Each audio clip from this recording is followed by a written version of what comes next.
Mahirap ng paniwalaan pero totoong nangyayari. Itong peklat na to, kagat ng aswang gaya ng eksaktong pumatay sa biktima kanina. Binalaan na kita na wag mo akong pakikialaman. Pinalagpas na kita noon alang-alang kay Ben. Kahit gustong-gusto kayong patayin ng nanay mo. Walang kasalanan si Luna sa'yo! Nakikiusap ako sa'yo! Huwag ka nang manakit ng mga inosenteng tao!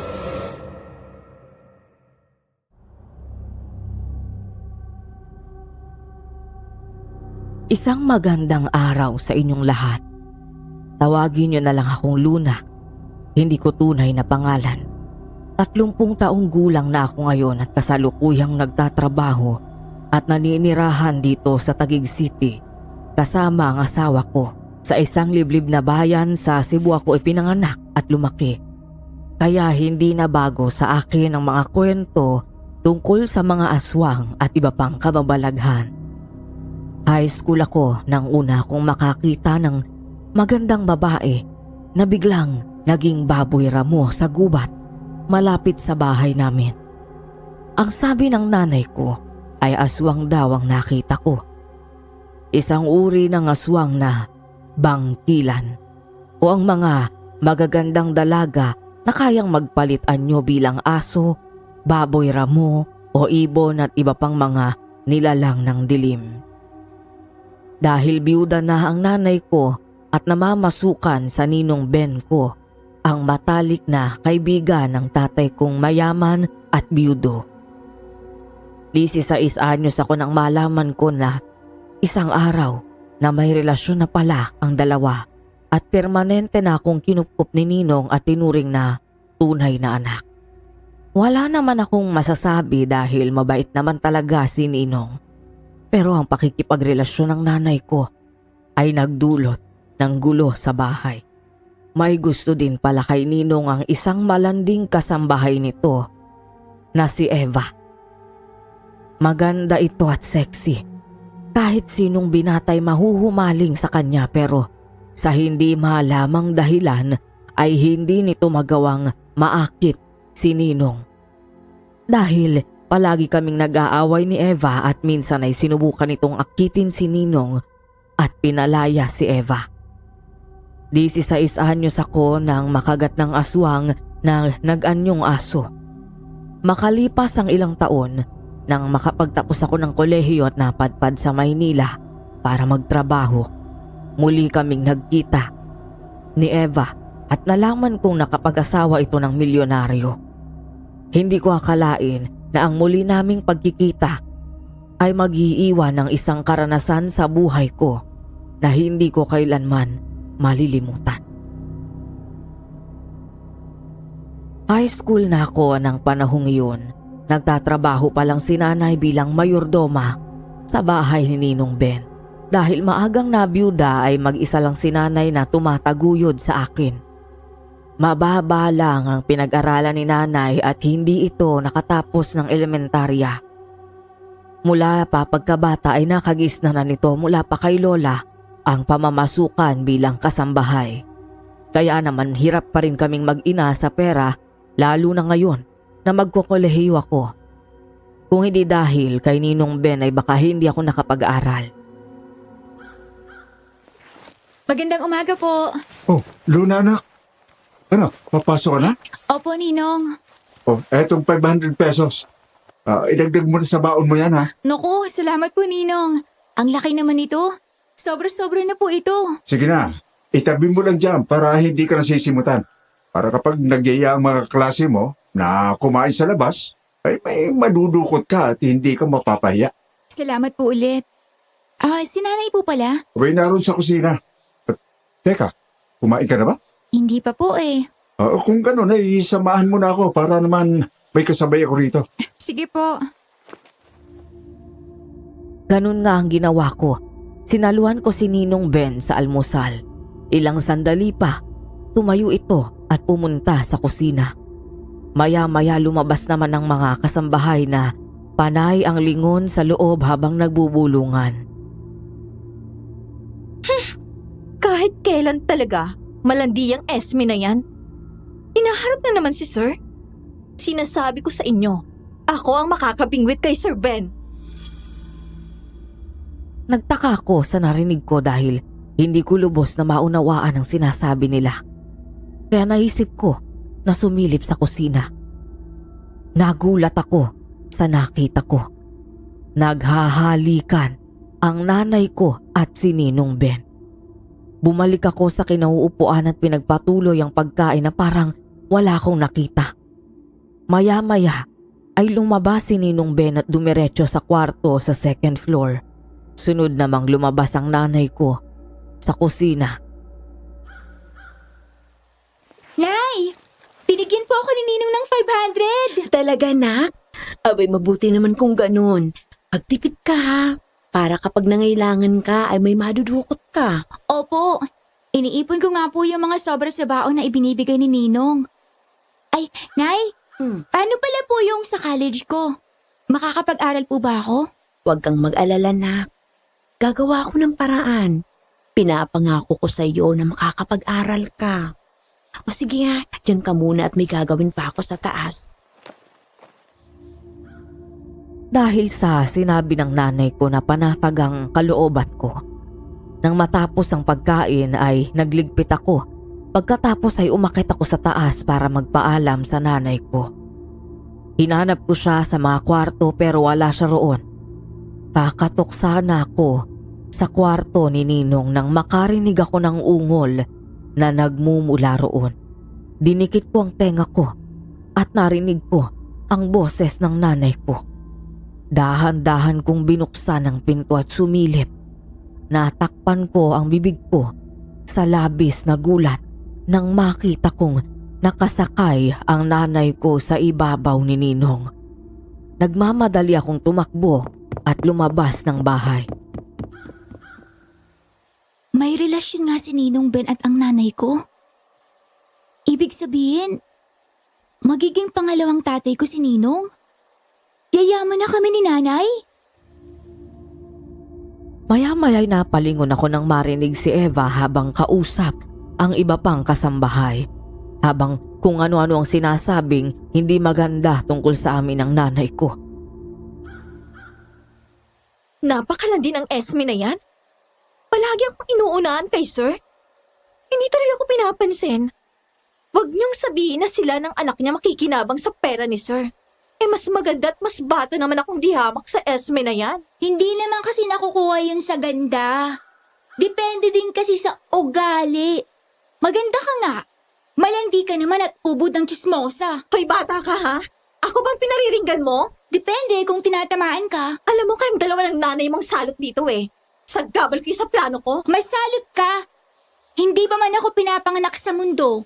Dito na nagtatrabaho ang nanay ko. Ngayon, kung hindi ka pinapansin ni Ninong Ben, ibig sabihin, pangit ka. Hindi ka na nahiya.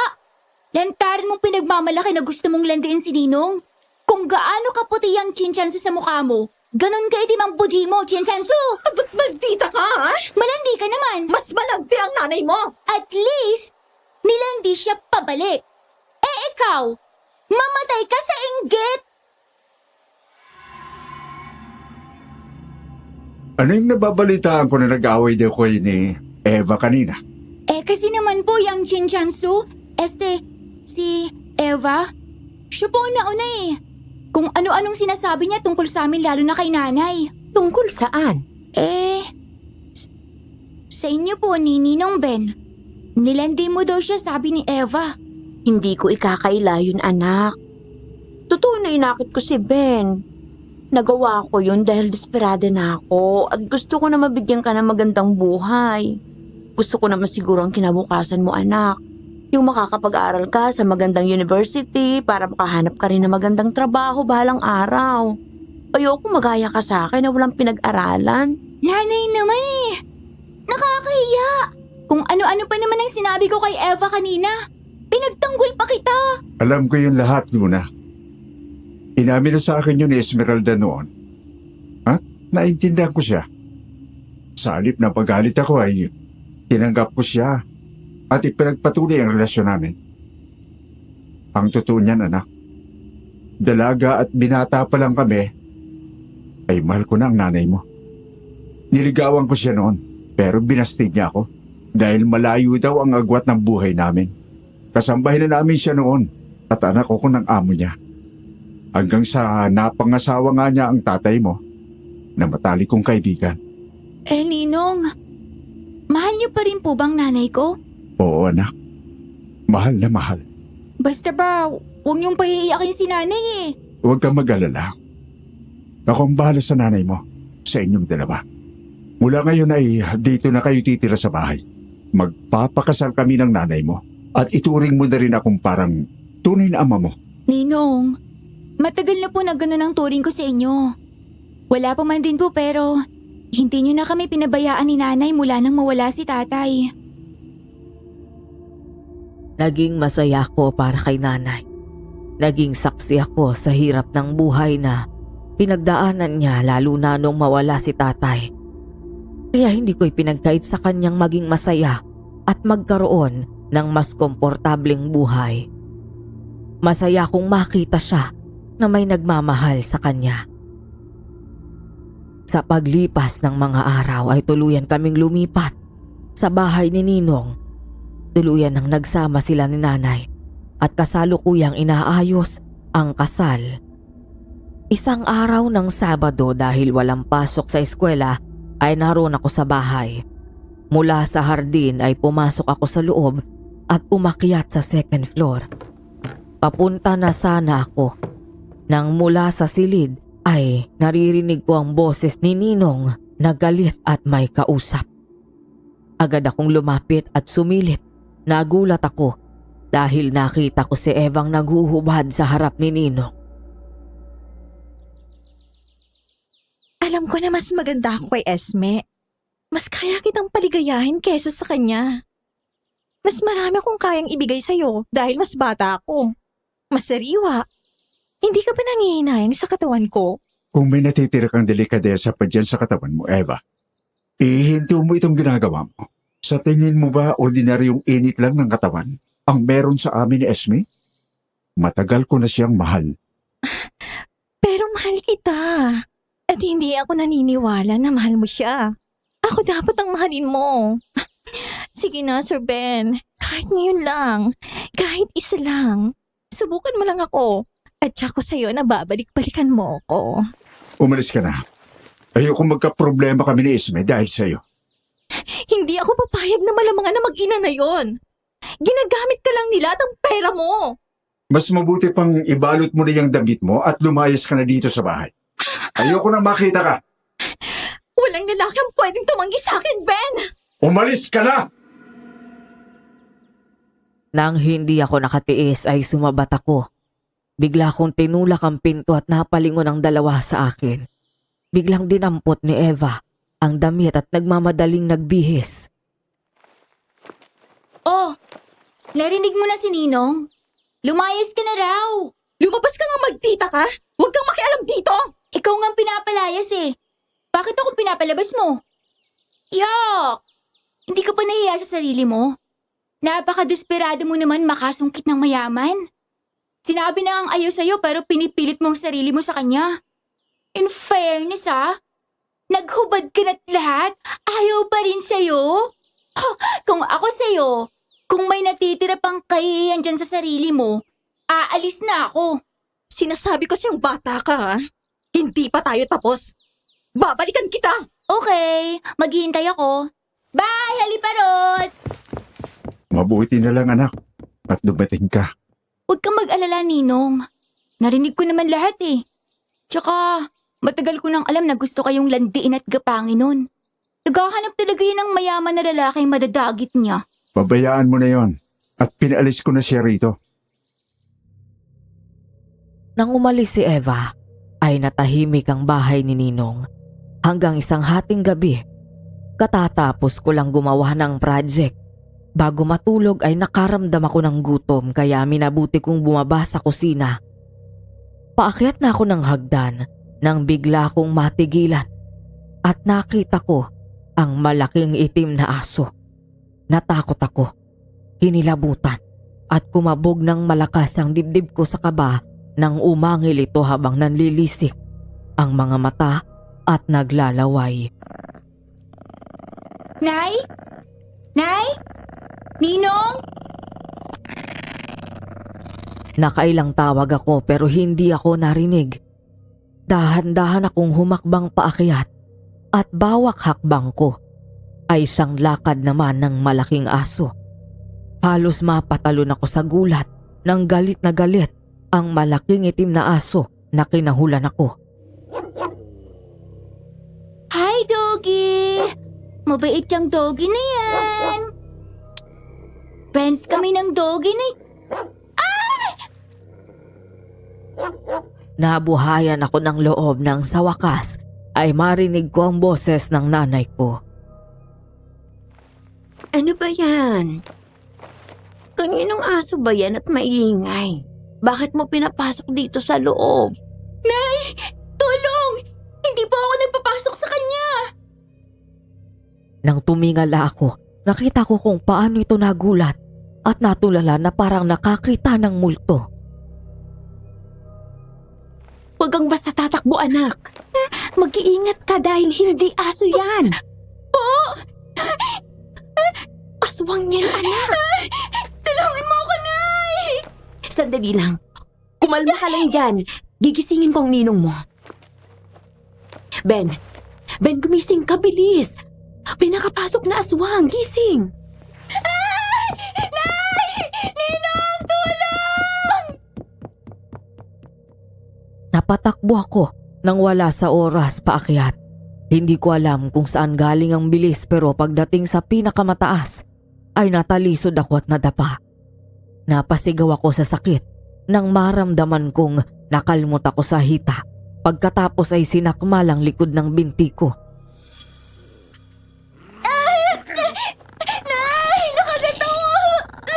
Bitiwan mo ako! Gamit ang isang paa ay sinipa ko ng malakas ang aso kaya halos gumulong ito ng hagdan. Doon ako gumapang. Nang tumingin ako sa likod ay muli akong napasigaw. Papalapit sa akin ang aso. Mabilis akong gumapang at inabot ang mahabang tungkod ng namayapang ama ni Ninong Ben. Pinangsanggalang ko yon sa bibig ng malaking aso. Nang kakagatin na dapat ako nito, narinig ko na lang ang malakas na alingaw-ngaw ng pagputok ng baril. Nang lumingon ako, nakita ko na lang na may hawak ng baril si Ninong, habang ang itim na aso ay nagmamadaling tumakbo pababa matapos matamaan ito. Tinalo ng malaking aso ang salamin na bintana at nabasag. Mabilis akong nilapitan ng nanay ko at ni Ninong Ben, habang ang ibang kasambahay ay nagising dahil sa nangyaring gulo. Nay! Ninong! Kinagat ako ng aswang! Baka maging aswang na rin ako! Ikaw talagang bata ka. Nagkaganyan ka na, nakukuha mo pang magbiro. Halika at punta tayo agad sa ospital. Nay, hindi ako nagbibiro! Seryoso ako! Baka maging aswang na ako! Hindi ganun yan. Hindi ba? Aray!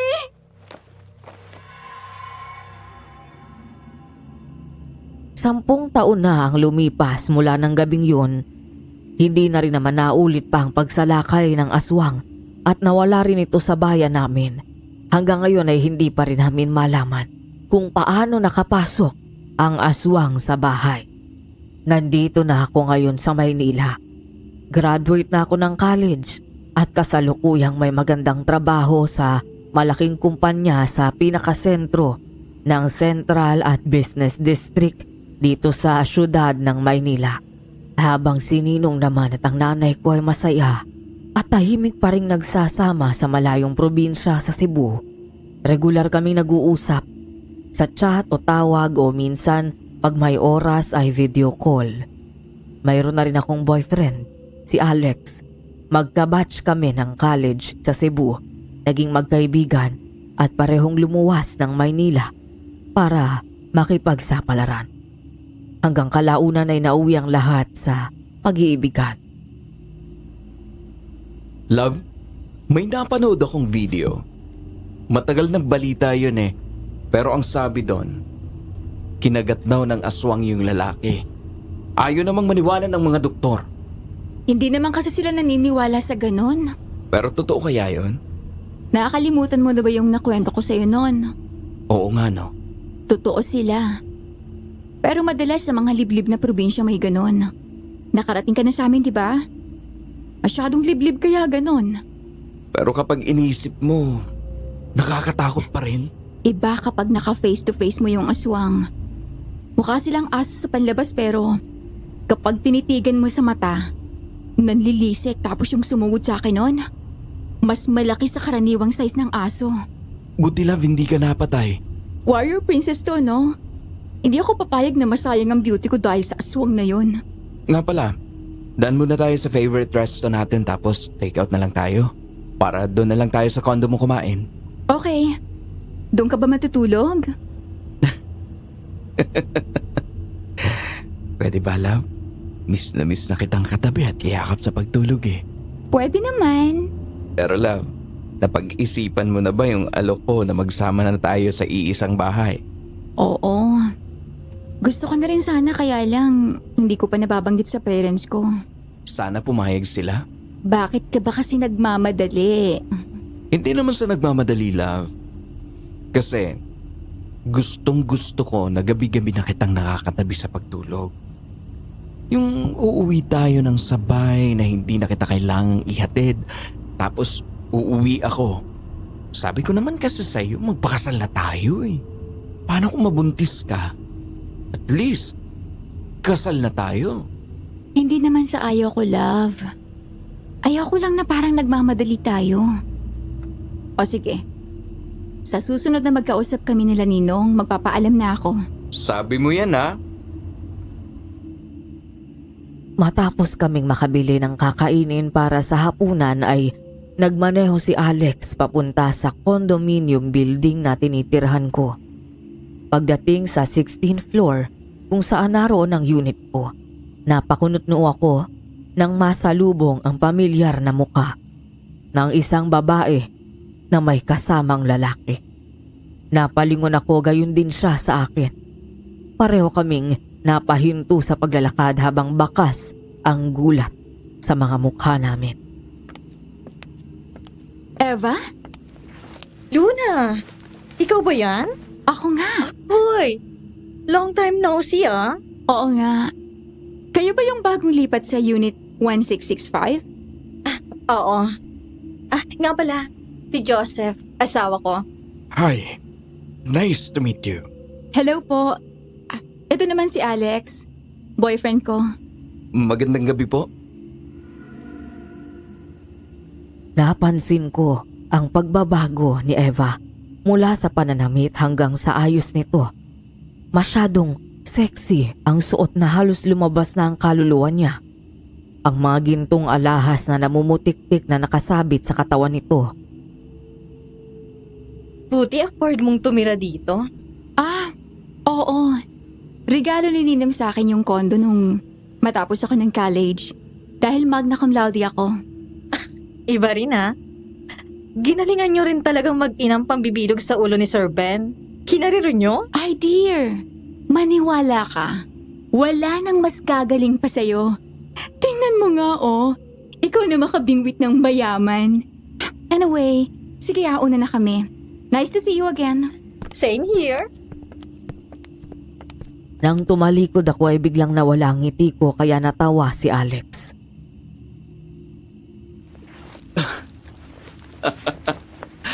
Love, ang galing mo makipagplastikan ha. Simple ang tarayan nyo dun ha. Ay naku love, wala pa yon. Kwento ko sa'yo habang kumakain tayo.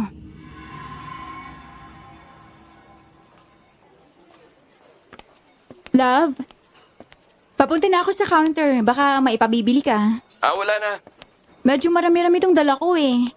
Sundin mo ako sa lobby. Sige love, pag-text ka lang kapag nasa baba ka na. Sorry love ha. Hindi kita nasamahan mag-grocery. Si boss kasi may biglang pinagawa. Okay lang love, naiintindihan ko naman. Ingat ka sa pag-uwi. Naghahanda na ako ng lunch natin. Okay. Mula sa supermarket ay nagtaksi ako pauwi kaya ilang sandali lang nakarating din ako sa kondo. Gaya ng napag-usapan, nag-text ako kay Alex nang makababa sa taxi. Habang naghihintay sa lobby, lumabas mula sa elevator si Joseph. Medyo nailang ako dahil ngumiti siya sa akin na para bang matagal na kaming magkakilala. Luna ang pangalan mo, diba? Opo. Magandang araw po. Ang ganda ng pangalan mo. Bagay sa'yo. Maganda rin. Salamat po. Ang bango mo naman, Luna. Po? Mabango ako? Hindi, wala. Nagtaka ako sa sinabi nito dahil hindi naman ako nagpabango bago umalis. Nakaramdam ako ng pagkailang nang tingnan ako ni Joseph mula ulo hanggang paa na parang hinuhubaran ako. At kung umisi ito ay parang manyakis. Naiinis ako kung paano niya ako tingnan. Mukhang ang dami mong pinamilya. Aagyat ka na ba? Halika, tulungan na kita. Ay, hindi na po. Salamat na lang po.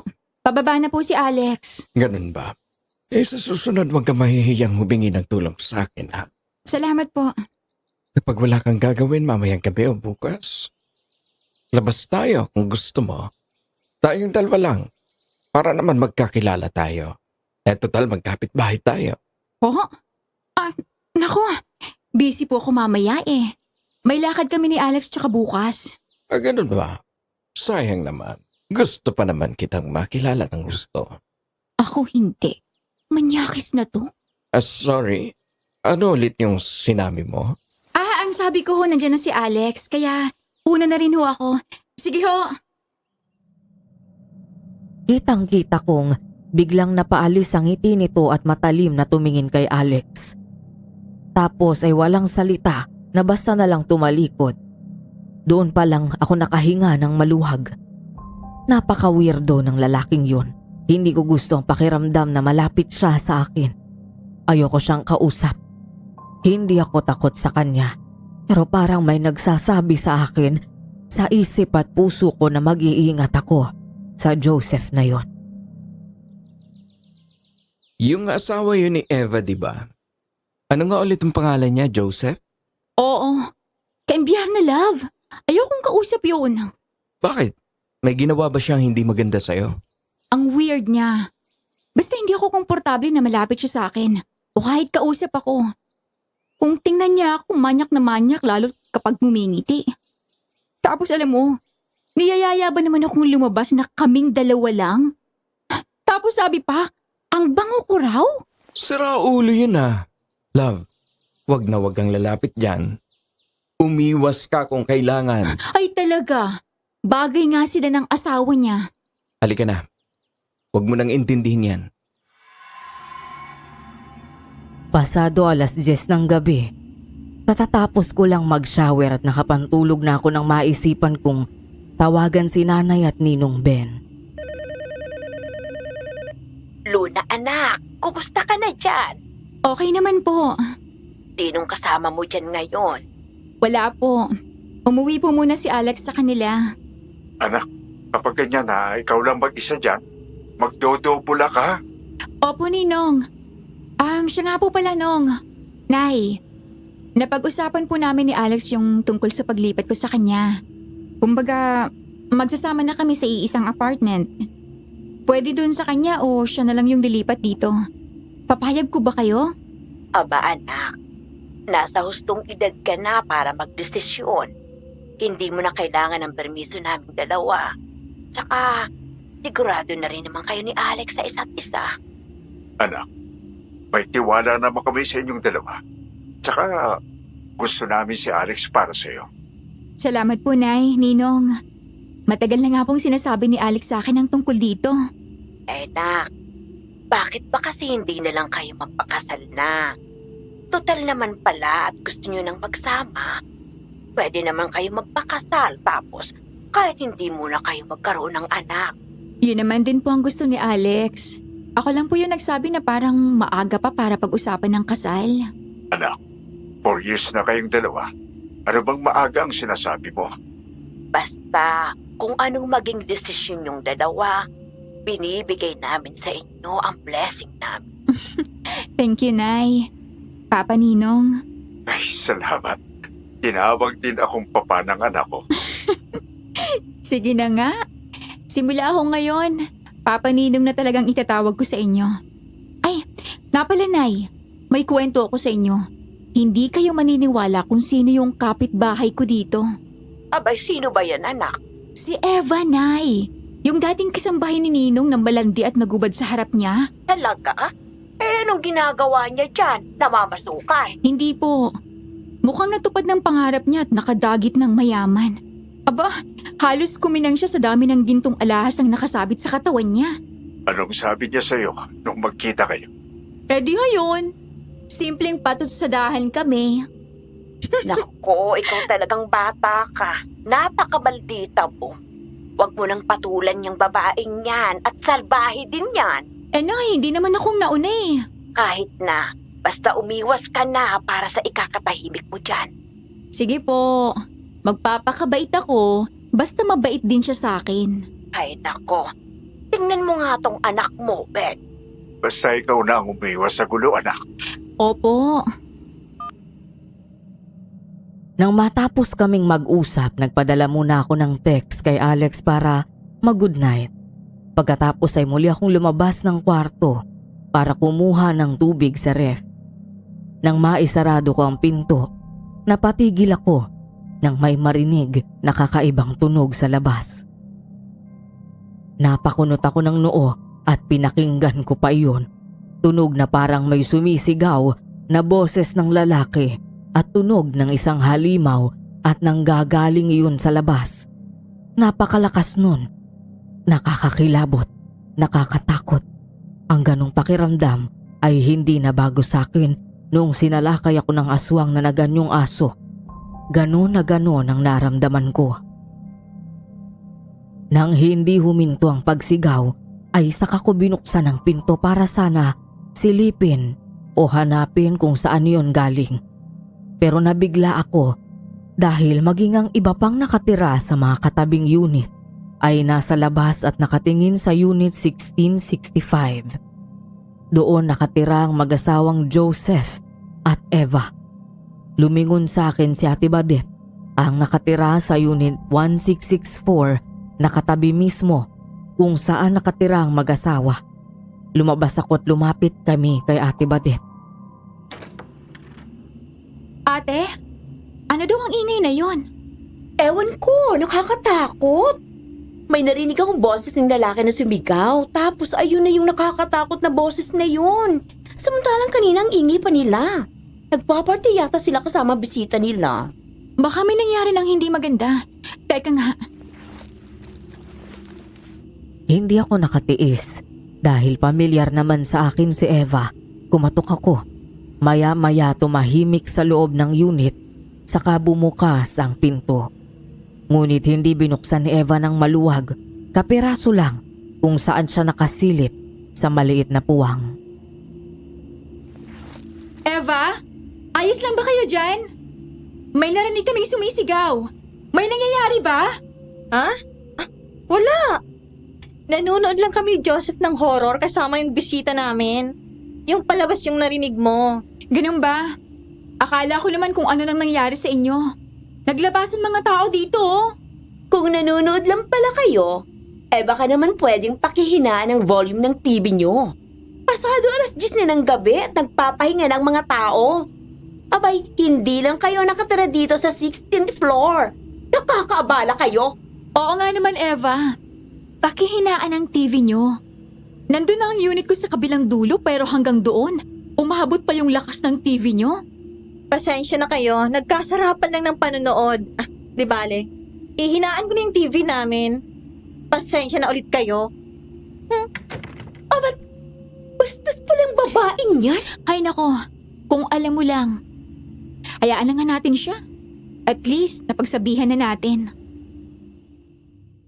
Bumalik na kami sa mga sarili naming unit. Nakiramdam pa ako baka muli na naman silang mag-ingay, pero katahimikan na ang sunod kong narinig. Isang araw ay nagkasabay kami ng paglabas ni Ate Badet. Pareho kaming pababa sa lobby para lumabas at may bilhin. Oh, Ate Badet, bababa ka rin? Oo, may kailangan akong bilhin sa grocery. Magluluto kasi ako ng pansit molo. Biglang nag-crave ang asawa ko eh. Wow, ang sarap naman. Gusto kong matutunan magluto niyan. Sabihin mo lang kung kailan mo gusto at tuturuan kita.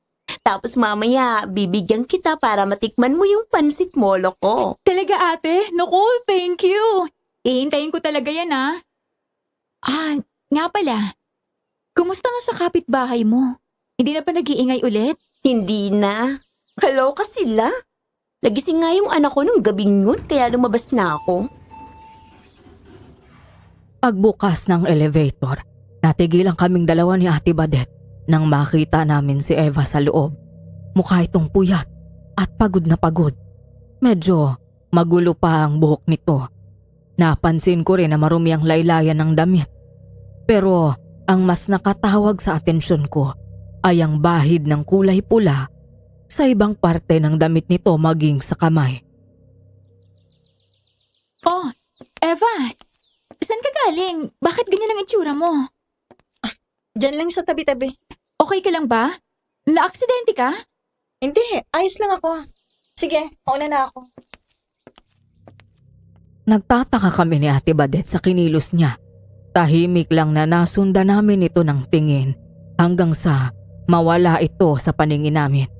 Bukod sa itsura nito, ay napansin ko rin na balisa si Eva at parang natataranta. Pagkatapos nun ay nagkatinginan kaming dalawa. Napaka-weird ng mag-asawa na yan. Mula nang lumipat yan dito, may iba na akong pakiramdam na hindi maganda. Basta, hindi ko gusto. Kaya nga Sa bagay, matagal nang weird ang babaeng yan. Halika na at sumakay na tayo. Baka mahuli ka pa, mukhang papasok ka ni. Oo nga ate, naghihintay na rin sa baba si Alex. Lumipas ang araw na gaya ng nakasanayan, maghapon akong nasa trabaho. Kakain ng hapunan bago ako ihatid ni Alex sa kondo. Nagkasakit ang ina nito at na-confine sa ospital kaya kinailangan nitong magbantay roon. Love, sorry kung hindi mo na ako makakatulog ulit niyan sa kondo mo. Papalitan ko pa yung kapatid ko sa ospital para ako ang makakasama ni Mama sa gabi. Kasi may pasok naman siya mamaya. Okay lang, love. Kung pwede nga lang, dalawa tayong magbantay Nga pala, kumusta si mama mo? Mas okay na daw siya ngayon. Inoobserbahan pa siya ng mga doktor. Kapag mas nag-improve ang kalagayan niya, bukas, baka palabasin na rin siya. Basta kung may kailangan ka o gustong kainin, sabihin mo sa akin Dadalhan kita. Okay. Wala namang pasok sa opisina bukas. Dito ako sa'yo bukas ng umaga. Dadaan lang ako sa apartment para kumuha ng damit bago umuwi sa'yo. Magsasabi rin ako sa ate ko na baka pwedeng siya na muna ang magbantay bukas ng gabi. Gusto ko ulit kitang katabi pagtulog. Sige pa, may susi ka naman Pumasok ka na lang in case dumating ka ng tulog pa ako. Speaking, nakausap ko na pala si nanay. Pumayag naman sila na magsama na tayo. Talaga? Oo nga. Nagtatanong na nga sila kung kailan din tayo magpapakasal. Ikaw lang naman ang hinihintay ko, love. Pero huwag kang mag-alala. Ready naman ako palagi na pakasalan ka Basta kung kailan ka ready. Love, salamat sa pagiging pasensyoso mo sa akin Ikaw pa ba? Mahal na mahal kita. Sasagot pa lang sana ako nang mapatingin ako sa unahan. Nagsalubong ang kilay ko nang makitang bumaba ng kotse si Eva at may kasamang ibang lalaki. Hindi na sana ako mag-iisip ng kung anong kalokohan hanggang sa makita kong hinalikan ni Eva ang lalaki sa labi at pinisil pa nito ang puwet ni Eva. Di ba yun yung Eva? Oo, siya nga. Ano yun, kabit niya? At talagang dinala niya sa kondo nilang mag-asawa? Ang lupit Loka rin talaga yung babaeng yon. Noon pa naman hindi normal mag-isip yan. Wala nang kahihiyan. Kawawa naman yung asawa niya. Walang kaalam-alam na niloloko na siya at sa sarili pa nilang pamamahay Hindi na rin ako masyadong nagugulat sa babaeng yan. Anyway, sige na love. Aakyat na rin ako. Mag-iingat sa pagmamaneho mo ha. Kumusta mo na rin ako sa mama mo? Sige love, usap na lang ulit tayo mamaya. Tawagin kita. Okay. I love you. I love you more. Nagising ako kinabukasan na may umakap sa bewang ko. Nang lumingon ako, napangiti ako matapos makita si Alex na natutulog sa tabi ko. Kaya't niyakap ko rin siya. Morning love. Anong oras ka dumating? 6:30. Maagang dumating kapalitan ko sa ospital eh. Bakit hindi mo ako ginising? Ang sarap ng tulog mo. Ayokong istorbuhin ka. Ay naku, mag-aalas 11 na pala. Anong gusto mong kainin?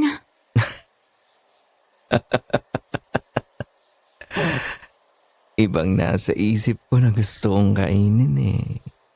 Kaso hindi pagkain. Tumigil ka nga. Tirik ng araw sa labas oh. May nakatirik na iba. Masyado ko namang tilyo ha. Okay, hindi na. Eto naman, naglalambing lang ako. Pero may iba ako. Kaninang mga bandang pasado, 7:00 ng umaga, pagdating ko doon sa basement parking. Nakita ko rin doon si Eva. May hila-hilang malaking luggage. Tapos parang bigat na bigat siya. Hirap na hirap siyang ilagay sa compartment. Nag-offer nga ako ng tulong tapos parang galit pa nung tumanggi. Huwag daw akong makialam.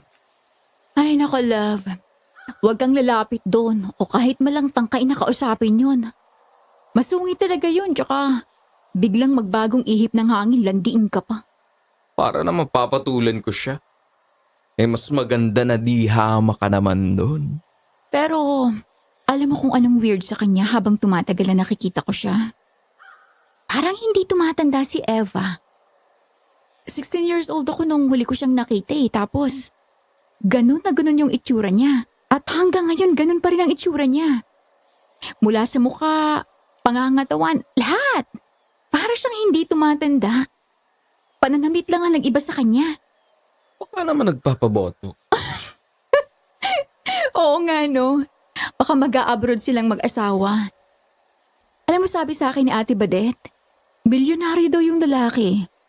Marami daw businesses dito hanggang sa Amerika. Kaya jackpot yung si Eva. Tingnan mo, buhay donya. Hayaan mo love, balang araw. Ikaw rin, magbubuhay donya. Ay nako, kahit hindi buhay donya basta maayos ang buhay natin. At may ipon sa bangko.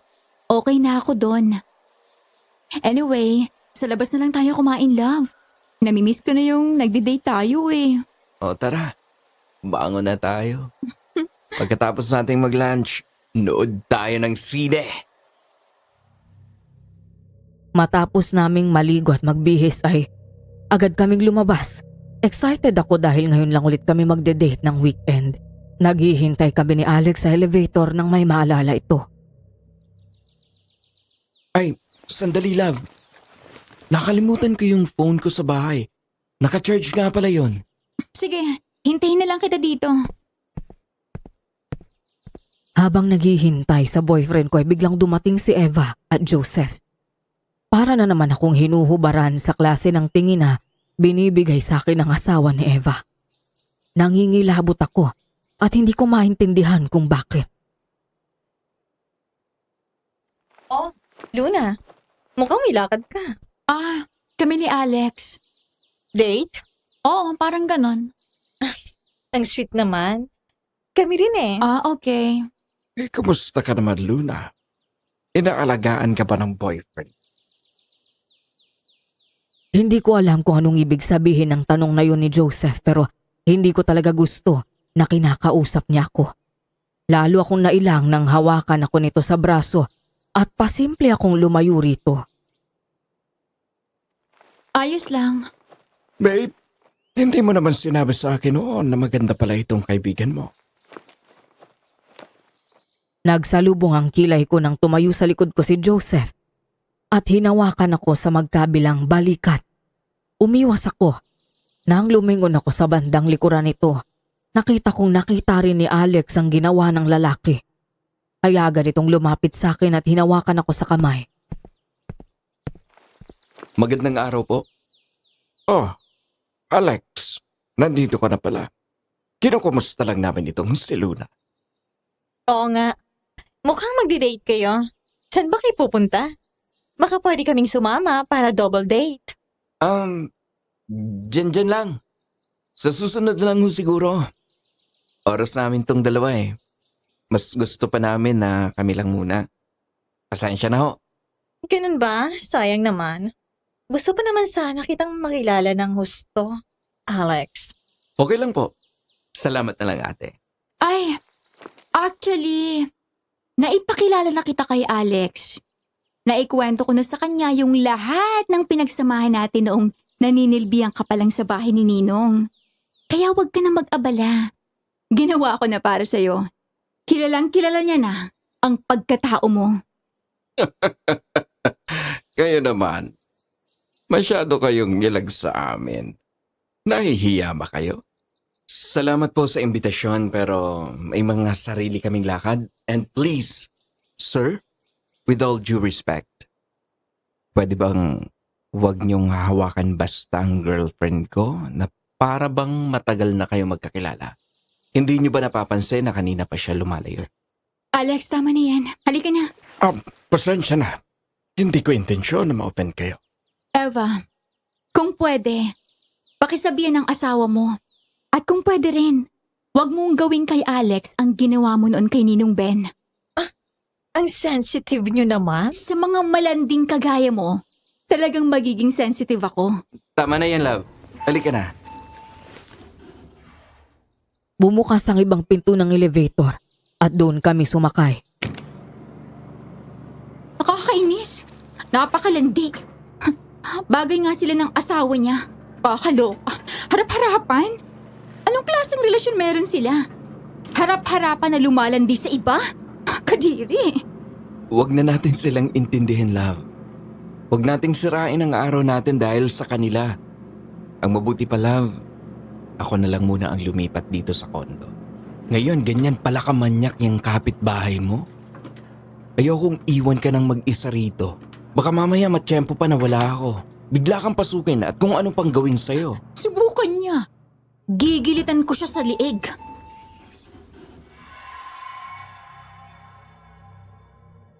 Habang nasa labas si Alex at pinapalinis ang kotse niya, binuksan ko ang front door at nagwalis doon. Napahinto ako sa ginagawa nang biglang bumukas ang pinto ng unit nila Eva. Napatingin siya sa malaking luggage na dala nito.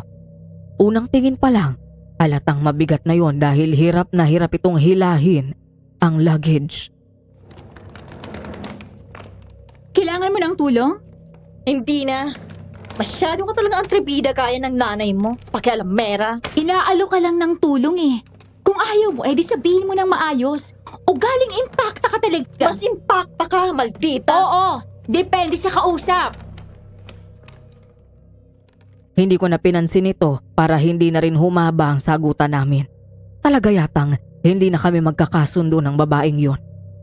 Nang matapos ko ang mga gawaing bahay, ay nilabas ko naman sa ref ang mga niluto ko para sa pananghalian.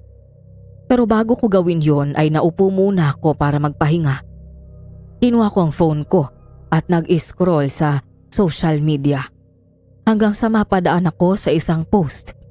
May natagpo ang 2 bangkay ng lalaki at isang babae sa magkaibang lugar. Parehong nakasilid sa maleta. Lasog-lasog ang katawan at wala ng laman loob. Ayon pa sa nabasa ko na pabalita raw na nawawala ang 2 ng ilang araw na at huling namataan sa isang bar. Grabe naman to. Walang kaluluwang gumawa nito. Love, sinong kausap mo? Ay, hi love, nandiyan ka na pala. Wala, sarili ko lang. Hindi, may nabasa kasi ako eh. Balita, may nakita daw na 2 bangkay. Mga wala ng lamang loob. Talaga? Baka naman fake news yan. Hindi, totoo. Ayan, basahin mo. Oo nga no. Kung nasa probinsya lang ako, iisa lang ang iisipin ko. Aswang ang may gawa. Aswang? For real ka ba dyan, love? Di ba nga nakwento ko na sa'yo? Totoo yun. Bukod doon sa first-hand experience ko sa asong aswang, nakita ko mismo nun yung babaeng naging baboy ramo. Tapos ayun, kinabukasan may nakitang bangkay ng lalaki. Ganyan din. Walang laman loob. Tapos gwapo din yung biktima. Nakakarinig na ako ng mga kwentong aswang sa mga probinsya pero hindi ko iniisip na totoo yun. Madalas kasing nangyayari yun sa mga probinsya gaya sa amin. Liblib kasi sa amin, di ba? Ikaw kasi lumaki ka sa city na. Pero sana, kung sino man ang gumawa nito, mahanap agad. Imagine mo na lang, ang mararamdaman ng pamilya nila. Patay na nga tapos kulang pa parte ng katawan.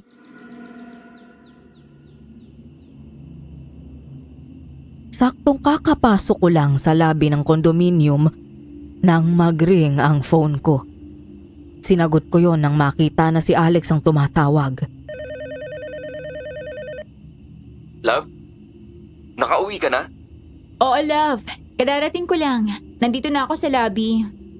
Uuwi ako kaagad pagkatapos ng meeting namin nila boss, kasama yung client. Anong oras ba daw matatapos yan? Hindi ko alam pero mukhang matatagalan. Baka gabihin na ako ng gusto. O sige, love. Ingat ka sa pagmamaneho mo mamaya, Huwag kang iinom. Hindi, love. Kumain ka na, ha? Huwag mo na akong hintayin. Okay. Mula roon ay naglakad ako papuntang elevator. Dahil abala ko sa pakikipag-chat sa mga kaibigan, hindi ko napansin ang napindot ko pala ay 15th floor sa halip na 16. Muli kong pinindot ang number 16 sa kanaghintay na makarating ako sa taas. Pagdating ng 16th floor, bumukas nga ang pinto ng elevator. Sasarado na dapat yon nang bigla kong may narinig na malakas na sigaw ng isang babaeng umiiyak. Bigla kong napindot ang open button at bumukas ulit ang pinto ng elevator. Dahan-dahan akong humakbang palabas, nakikiramdam. Napalingon ako nang muling marinig ang boses ng babaeng sumigaw. Halos mapatalon ako sa gulat. Hinanap ko kung saan ang galing yun. Maya-maya, nakarinig ulit ako ng malakas na iyak. Lumingon ako sa pinto papuntang fire exit. Doon ang galing ang boses. Hanggang maya-maya ay tumahimik ang paligid. Dahan-dahan kong binuksan iyon at pumasok. Mula sa kinatatayuan ko, narinig ko ang tunog na parang may kumakain. Dahan-dahan akong naglakad at sumilip sa ibaba. Nanlaki ang mga mata ko nang makita ang isang pamilyar na nilalang. Nangalisag ang balahibo ko habang tulalat ng lalamig sa takot. Nakatitig ako sa nilalang na inakala kong hindi ko na makikita pa. Isang malaking aso na kulay itim. Ang kulay niya at ang laki ay pareho ng malaking itim na aso na sumalakay sa akin 10 taon nang nakakalipas sa bahay ni Ninong Ben. Naroon ito sa baba ng landing ng hagdan sa fire exit habang kinakain ang laman loob ng wala ng buhay na babae. Napaluha ko matapos maramdaman ang pamilyar na takot. Hindi ako makapaniwala sa nakikita ko sa mga sandaling yon. Nandito na ako sa syudad, sa isang magarbo at high-rise modern condominium building na nakatayo sa gitna ng sikat na commercial district. Paanong magkakaroon ng aswang dito? Dahan-dahan akong umatras. Hinubad ang sapatos ko para hindi ito makalikha ng ingay at hindi ako makita ng aswang. Pagkatapos ay dinampot ko yon at maingat na humakbang paatras. Pero para namang pinaglalaruan ako ng tadhana. Hindi ko alam kung dahil natataranta ako. Pero hindi ko mabuksan ang pinto ng fire exit. Dahil doon ay minabuti kong umakyat na lang gamit ang hagdan. Dahan-dahan, maingat, bawat hakbang ay kalkulado ko. Halos hindi ako huminga sa bawat baitang. Nasa unang landing na ako at malapit na sa 16 nang masangga ko ang keychain na nakasabit sa bag ko na may maliit na bell at tumunog iyon. Marin ako napapikit at napahawak sa bag ko. Panginoon ko! Nang lumingon ako, nakita ko na paakyat na ang aswang. Nanlaki ang mata ko nang lumingon ito sa akin at nagtama ang aming paningin.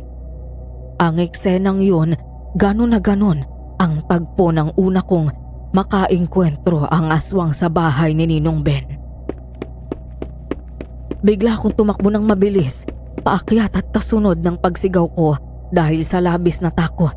Kasunod no, narinig ko na lang ang malakas at sunod-sunod na pagkahol nito sa akin. Nakarating ako ng 16th floor. Paglabas ko ng fire exit, isinara ko agad ang pinto at hinawakan ng mabuti ang handle para hindi ito makalabas. Napasigaw ako ng malakas nang banggain niya ang pinto. Kaya nabitiwan ko ito at gumalaw yun ng bahagya at bumukas. Hinila ko yun para hindi ito makalabas. Diyos ko! Iligtas mo po ako! Umalis ka na! Parang awa mo na! Umalis ka na!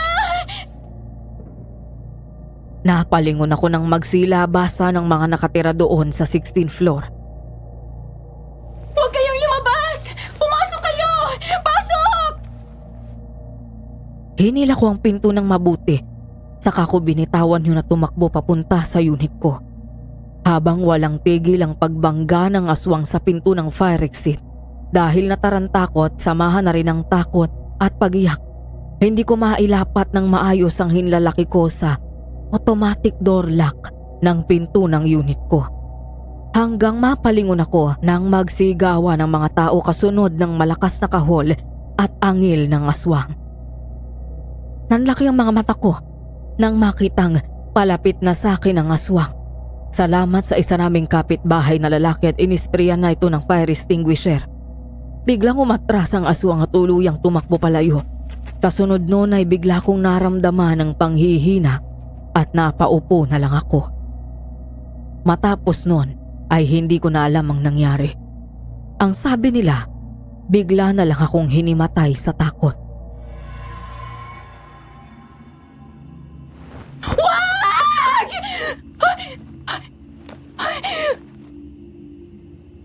Bumalikwas ako ng bangon matapos makita ang aswang-aswang sa panaginip ko. Takot na takot ako at nanginginig ang mga kamay ko. Nang mapalingon ako sa paligid, doon ko palang namalaya na naroon ako sa loob ng kwarto. Maya-maya ay biglang bumukas ang pinto at bumungad si Alex na alalang-alala. Love? Thank God. Gising ka na.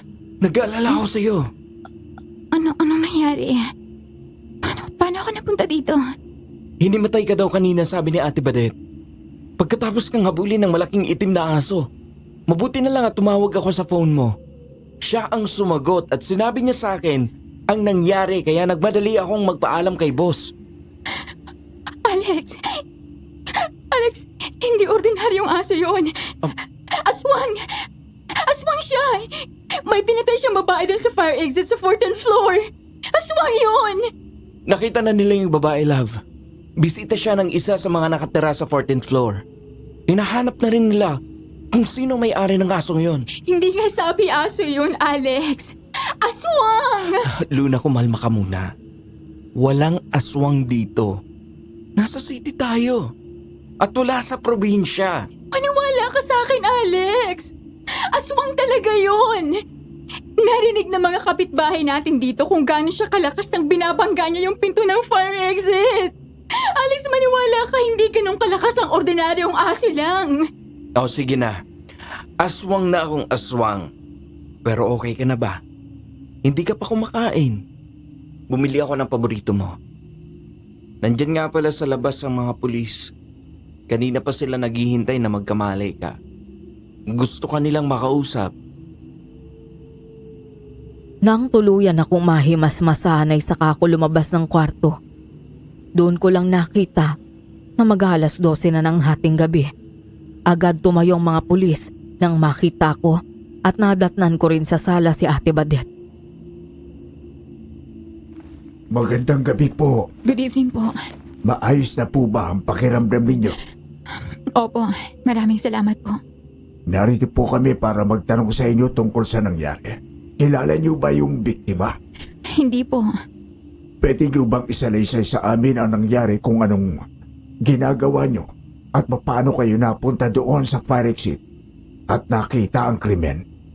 Sinabi niya daw po na aswang ang pumatay sa biktima. Opo, aswang siya. Hindi siya ordinaryong aso. Hindi ganun kalaki ang normal na aso.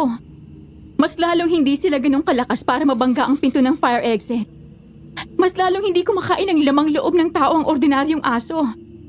Aswang lang ang kayang gumawa nun.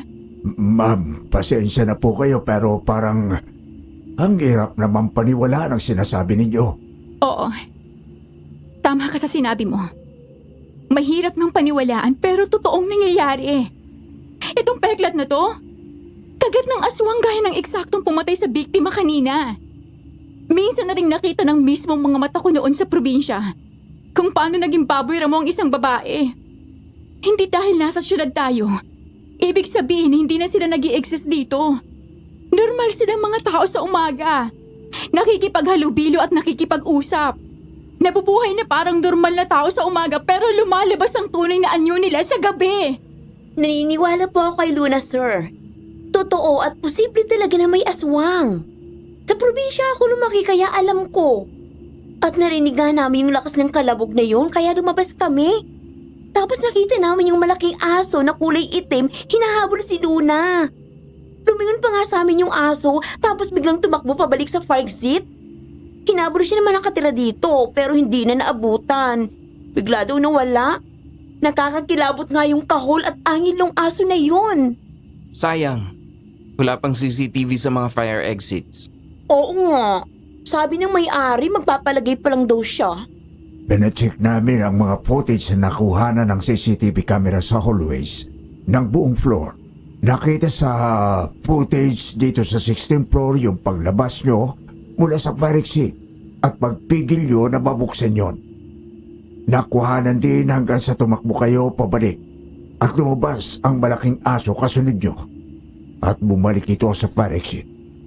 Pero wala kaming nakita na nakuhanan kung saan nag-exit yung itim na aso. Yung mga biktima na natatagpo ang wakwak ng tiyan at walang lamang loob. Hindi ho ba kayo nagtataka sa paraan ng pagpatay sa kanila? Kung ganon, sinasabi nyo ba na may kinalaman itong biktima na nakita kanina sa mga nakikitang bangkay nitong mga nakalipas na araw? Hindi pa ba obvious? Sige po, ma'am. Maraming salamat po sa kooperasyon nyo. Babalitaan na lang po namin kayo. Sa ngayon, makabubuti na manatili na lang kayo dito sa loob kung wala rin namang importanteng pupuntahan para matiyak ang kaligtasan nyo. Sige po. Maraming salamat po. Luna, una na rin ako ah. Salamat sa tulong, ate. Walang anuman. Sige, magpahinga ka na. Halika na, kumain ka na. Dahil naulit na ang pangyayaring yun ay hindi na naman matahimik ang loob ko. Lumipas ang mga araw, palagi akong nag-iisip kung sino ang posibleng aswang. Anong ginagawa nito sa gusaling ito? At paano ito nakapasok doon? Napalingon ako nang lumapit sa akin si Alex at niyakap ako. Giisip ka na naman. Pasensya ka na. Hindi ko lang mapigilan. Matatapos din to. Love, naniniwala ka ba sa mga sinasabi ko? Bakit naman hindi? Kasi wala ka masyadong sinasabi tungkol doon. That's your truth, love. Ayokong kontrahin ka. Tsaka kilala kita. Alam ko kung kailan ka nagbibiro at seryoso. Nakita ko kung gaano ka natakot ng gabing yon. Doon ko lang nakita ang ganong klase ng takot mula sa'yo. Hindi ikaw ang tipo na magbibiro ng ganon lalo at may pinatay. Iniisip ko kung sino ang aswang na yon. Malalaman natin sa mga susunod na araw. May awang Diyos, love. Mahuhuli din siya. Pero mas matatahimik ako kapag umalis ka na rito. Lumipat ka na doon sa apartment ko. Hindi ko kaya na iwan ka ditong mag-isa, lalo at muntik ka ng mapahamak. Hindi ako mapakali. Kapag nasa labas ako, ayoko may mangyaring masama muna sa'yo bago ako kumilos para protektahan ka. Thank you, love. Halika na. Doon na tayo sa kwarto. May gagawin pa tayo bago matulog. Ikaw talaga. Kapag ako nabuntis, ha? Eh di mabuntis. Magpapakasal din naman tayo eh. Lagi mong sinasabi yan. Hindi ka naman nagpo-propose. Hintayin mo lang kasi. Ikaw naman itong apurado ngayon. Dati ikaw ang umaayaw. Hindi sa ayoko. Sabi ko lang na parang masyadong maaga pero syempre kung magpo-propose ka, mag-yes ako. Pakipot ka lang pala eh. Di ka dito sa kwarto, lagot ka sa akin.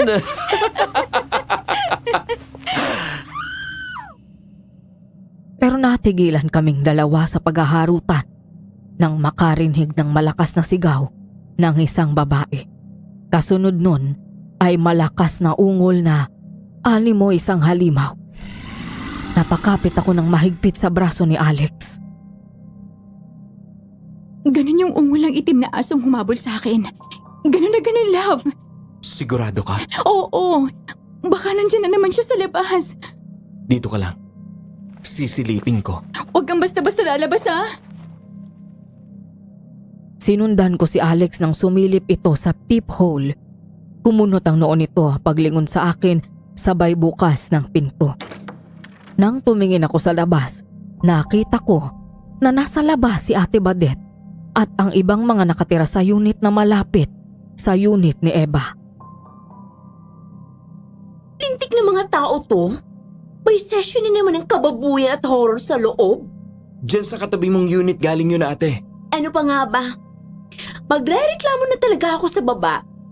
Nakakaperwisyo ni. Halos linggo-linggo na lang ganyan. Kung hindi umuungol, nanunood ng horror na pagkalakas-lakas ng volume. Mga balahura. Kasama si Alex at ang mga kapitbahay, kinatok ni Ate Badet ng malakas ang pinto ng unit nila Eva. Hindi agad ito binuksan ng mag-asawa, kaya kinalampag ito ng husto ng mga kapitbahay. Hoy, Eva! Joseph! Lumabas nga kayong dalawa dyan! Ano ba yon? Pwede ba? Kayong dalawa ha? Kung manunood kayo at kung gagawa kayo ng kabulastugan nyo, baka pwede naman pakihinaan. Wala kayo sa bundok. May mga kapitbahay kayo at pader lang ang pagitan natin. Maghahating gabi na pero ang ingay-ingay nyo pa rin. May mga natutulog pa na may trabaho at pasok sa eskwela bukas. Makakaperwisyo na kayo. Hindi ko na problema yon. Aba, tingnan mo ang kasama ng ugali mo. Lumayas ka kayong lahat sa harap ng bahay ko! Nagtaka si Luna dahil kahit naroon lang siya sa pinto at nakatayo, ay tiningnan siya ng masama ni Eva bago binalibag pasara ang pinto. Napakasama talaga ng ugali ng babaeng yan. Impacta! Hayaan mo na, ate. Reklamo nyo na lang sa baba. Ay, naku talaga. Papasok na ako ng lobby nang magkasabay kami ni Ate Badet sa paglabas ng unit. 10:00 na ng gabi at gaya ko, pupunta rin siya sa convenience store. Hindi na ako takot ngayon lumabas ng mag-isa dahil dinagdaga ng management ng gusali ang mga security. Bukod doon ay hindi naman na bumalik ulit ang aswang. Matapos naming bumili ay sabay na rin kaming naglakad pabalik. Ano? Okay ka na ba? Oo, te. Salamat ulit sa tulong mo. Ayos lang yun. Sa tagal natin magkapit-bahay, tsaka buti nga tumawag si Alex. Pagdating niya ay grabe yung pag-aalala sa'yo. Yun na nga eh.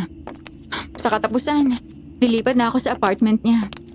Baka iparenta ko na lang tong unit ko o kaya ibenta. Kahit sino naman na nasa kalagayan ni Alex, ganun din ang gagawin. Ikaw pa naman ang muntik ng maging hapunan ng aswang. Nasaan na pala siya? Buti pinayagan kang lumabas mag-isa ng ganitong oras. Nasa taas. Tinatapos yung mga inuwing trabaho. Kaya walang choice kundi lumabas. Dahil gusto niya ng noodles eh. Naubos na yung stocks namin. Pero balik tayo sa kwentong aswang. Talaga bang naniniwala ka sa akin? Oo naman. Ang daming ganyang kwento sa amin sa probinsya ko sa Iloilo. Minsan na rin ako nakakita ng ganun kalaking aso sa amin nung bata pa ako. Tsaka sabi nga ni Lola Ogie sa akin, yung matandang nakatira sa 4th floor, minsan nagkasabay kami at napagkwentuhan namin ang nangyari sa'yo. Pati na rin yung naikwento mo sa akin na unang beses na sinalakay ka ng aswang. Ang sabi niya, 3 dahilan daw kaya nilalapitan ka ng aswang. Una, baka daw galit sa'yo. Tapos pangalawa, kapag may buntis. At pangatlo, maaaring nababanguhan sa amoy mo yung aswang. Wala naman ako nakakaaway nun maliban kay Eva. Baka siya yung aswang. Ay nako te, hindi na ako magtataka. Kahit hindi siya magpalit ng anyo, talaga namang nangaaswang niya ng mga lalaki. Nasa labi na kami nang makita naming lumabas mula sa isang elevator si Eva at pumunta sa back exit ng gusali habang tulak ang isang puting malaking luggage. Si Eva yun, di ba? Speaking of haliparot, may hinihila na naman ng maleta. Napakarami namang damit nitong mag-asawa na to. Abay, parang kada 3 araw kung mag-declare ng damit Declarer? Oo. Minsan ko nang tinanong niyan kung bakit parang palagi siyang may dalang maleta. Sabi lang sa akin mga lumang damit nilang mag-asawa na dinodonate. Nung sinabi ko na, patingin, baka may magustuhan ako. Nagalit ba naman? Sinigawan ako at sinabihan na pakialamera daw ako. Ganun naman talagang ugali niya. Pero ang weird lang laging parang ang daming pinamimigay na damit. Parang hindi na uubos. Ay nako, ayaan na natin yung babaeng yan. Pero himala, gabi na siya naglalabas ng maleta niya. Dati umaga. Pagsakay namin ng elevator, agad kong napansin na may kulay pula sa sahig. Hanggang makarating kami sa 16th floor, hanggang sa hallway ay may tulo pa rin sa sahig na kulay pula. Nasa kalagitnaan na ng hallway ay nawala ang mga tulo-tulong dugo roon. O sige, dito na ako. Good night. Nakapasok na ako ng bahay at isasarado ko na lang ang pinto nang matigilan ako at bumukas ang pinto ng unit nila Eva. Tumayo roon si Joseph at ngumisi sa akin. Tiningnan ako mula ulo hanggang paa dahil t-shirt at short lang ang suot ko. Kumusta ka na? Nabalitaan ko yung nangyari Okay na po. Sige po. Bago ko isara ang pinto ay napakunutno ako dahil nahagip ng mata ko ang sahig ng loob ng bahay nila. Dahil kulay puti ang tiles, kitang-kita ang tila pulang likod na naroon. Napansin ko rin ang laylayan ng suot nitong beige na short na may bahid ng pula. Naputol na lang ang pag-iisip ko nang marinig ko si Alex na nasa kwarto. Love? Nandito na ako. Break time noon. Habang kumakain kami ng sabay ni Alex at panaka-naka akong tumitingin sa telepono ko, bigla akong napahinto nang mabasa ang isa na namang balita. Isa na namang bangkay ng lalaki ang nakitang nakasilid sa isang maleta. Nanlaki ang mata ko nang mapansin ang pinaglagyan sa bangkay. Hindi ako maaaring magkamali. Yun ang maletang nakita kong dala ni Eva. Love, mamaya na yung phone. Kumakain tayo Sorry love, pero may nakita kasi ako sa balita. Yung bagong biktima ng murder. Nako, wag mo munang ipakita sa akin yan at baka isuka ko yung kinakain ko. Hindi yun love. Kagabi, di ba pumunta ako sa convenience store? Magkasabay kami ni Ate Badet. Tapos pagbalik namin, nakita namin si Eva na lumabas ng isang elevator. Tapos may dala na naman siyang luggage. Naalala ko yung design ng dala niya kagabi. Parehong-pareho nitong pinaglagyan ng bangkay na nakita kaninang umaga. Sigurado ka ba dyan? Oo, sigurado. Itanong mo pa kay Ate Badet. Nakita rin niya. Pinag-usapan pa nga namin yung mga maleta na lagi niyang dala. Tapos doon sa elevator kung saan siya lumabas, parang may mga patak na kulay pula. Hindi ko naman pinansin pero hanggang doon sa 16th floor yon. Love, hindi kaya dugo yung pula na yon? Love, kailangan na talaga kitang ialis doon. Hindi na magandang nangyayari sa'yo doon. Baka kung mapano ka na. Lilipat na naman ako sa apartment mo eh. Pero gusto kong sabihin sa mga pulis yung nakita ko. Paano kung ikaw ang balikan? Hindi naman nila malalaman eh. Ipatatago ko yung identity ko. Tapos itatanong ko kay Ate Badet kung gusto niya akong samahan. Love, huwag ka na lang kaya makialam. Baka ikaw pang mapahamak eh. Alam mo naman noon pa, mainit ang dugo sa'yo ng Eva na yon. Kung itatago ko lang ang alam ko, paano kung totoo na si Eva nga ang gumagawa ng mga krimen na yon? Kung ahayaan lang natin siya, baka marami pang mabiktima niya. Sa bagay, may point ka rin dyan. Tsaka may hindi pa pala ako nasasabi sa'yo tungkol kay Eva. Ano yon? Naalala mo yung umattend ako ng birthday ni Ricky sa bar? Few weeks ago? Aha? Nakita ako doon ni Eva. Tapos sinubukan niyang mag-flirt sa akin. Pero bago ka mag-isip dyan, hindi ko siya pinatulan, okay? Umiwas ako. Kaya ka ba biglang umuwi ng maaga nun? Oo. Kasi umiwas ako sa kanya. Dahil ayaw akong tigilan. Yun yung katatapos lang mangyari noong hinabol ka ng aswang sa fire exit. Ayoko lang dagdagan ang iniisip mo kaya hindi ko na lang sinabi muna sa'yo. I'm sorry kung itinago ko sa'yo, love. Okay lang. Ang importante hindi ka nagpatukso sa kanya. Hindi mangyayari yun. Ikaw lang ang mahal ko. Wala akong pakialam sa ibang babae. Pero ang isa pang dahilan din, kaya ako sinabi yun sa'yo. Di ba sabi sa balita na lahat ng biktima ay huling nakitang buhay sa club? Sa tingin ko palaging tambay si Eva doon. Gabi-gabi kasi siya halos lumalabas eh. Oo nga no. Huwag kang mag-alala, love. Sasamahan kita kung talagang gusto mong pumunta sa mga pulis. Thank you. Mabuti na yung may magawa tayong maganda para sa mga pamilya ng namatay. Kinagabihan pag-uwi namin ni Alex, ay agad naming tinawag si Ate Badet at kinausap ito tungkol sa natuklasan namin. Kaloka naman. Kung totoo man yun, hindi kaya yung mga naririnig nating sigaw dun sa unit nila madalas sa gabi ay sigaw ng mga biktima nila? Sinasabayan na lang siguro nila ang mga pinapanood na horror tapos nilalakasan ng husto ang volume para hindi halata? Siguro pero kung sila ang pumapatay, anong ginagawa ni Eva sa lamang loob? Hindi kaya Imposible ate. Hindi aswang si Eva.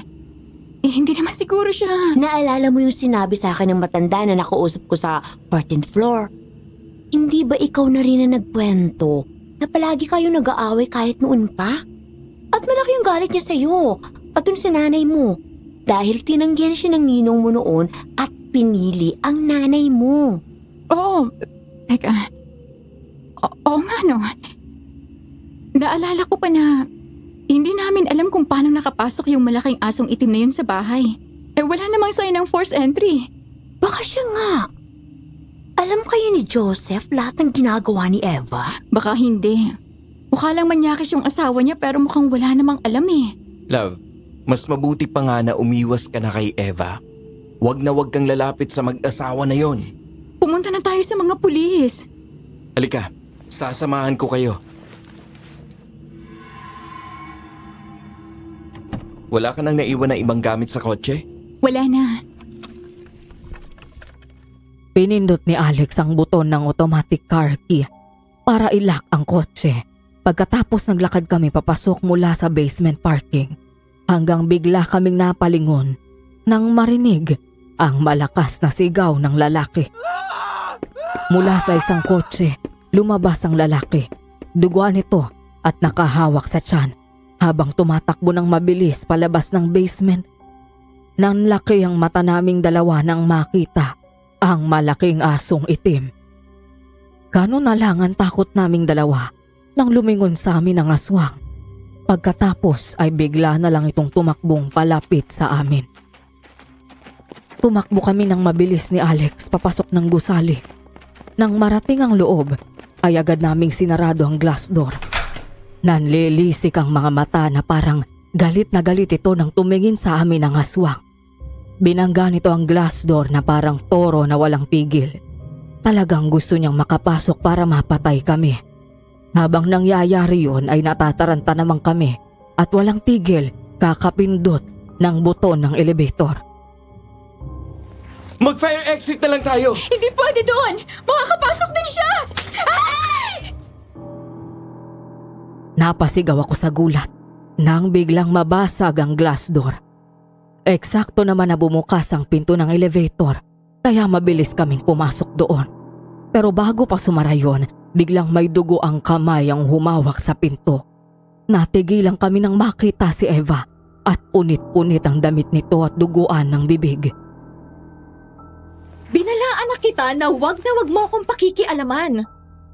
Pinalagpas na kita noon alang-alang kay Ben. Kahit gustong-gusto kayong patayin ng nanay mo. Binaril ako ni Ben, ang lalaking pinakamamahal ko. Dahil sa inyong mag-ina. Mang-aagaw ang nanay mo. Inagaw niya sa akin ang kaisa-isang lalaking minahal ko. Hanggang dito ba naman? Ikaw pa rin ang magiging saggabal sa buhay ko?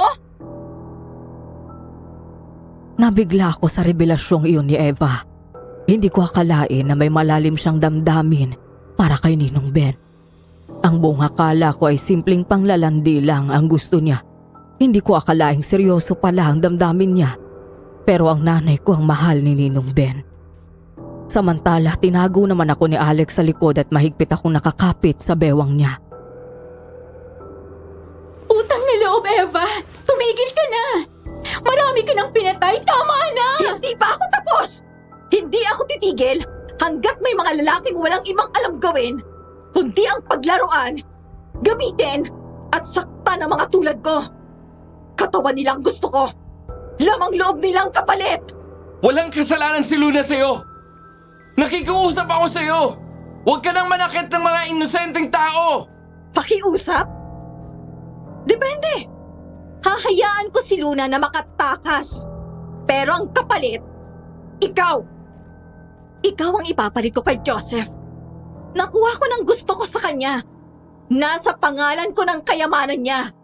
Hindi ko na siya kailangan. Huwag si Alex, please! Walang pupuntahan na maganda to. Alam na ng mga pulis ang tungkol sa krimen nyo. Mas lalo mo lang pinapahamak ang sarili mo. Lumabas kayo dyan! Eva, utang na loob! Palayaan mo na kami! Lumabas saan kayo dyan! Wala kaming nagawa kung hindi sundin ang sinasabi nito. Hindi ako binibitiwan ni Alex at niyakap niya ang braso ko. Diyos ko, wala na mas makapangyarihan pa bukod sa'yo. Tulungan mo kami. Nakikiusap po ako. Huwag niyong hayaang mapahama kami ni Alex. Kapag sumugod siya, pipigilan ko siya pagkatapos tumakbo ka na agad sa loob. Hindi kita iiwan dito, Alex. Huwag mo akong alalahanin. Kaya ko ang sarili ko. Susunod ako sa'yo. Hindi ako aalis dito nang hindi ka kasama. Sa pagtakas ko, isasama na kita, Alex. Sige, sasama ako sa'yo.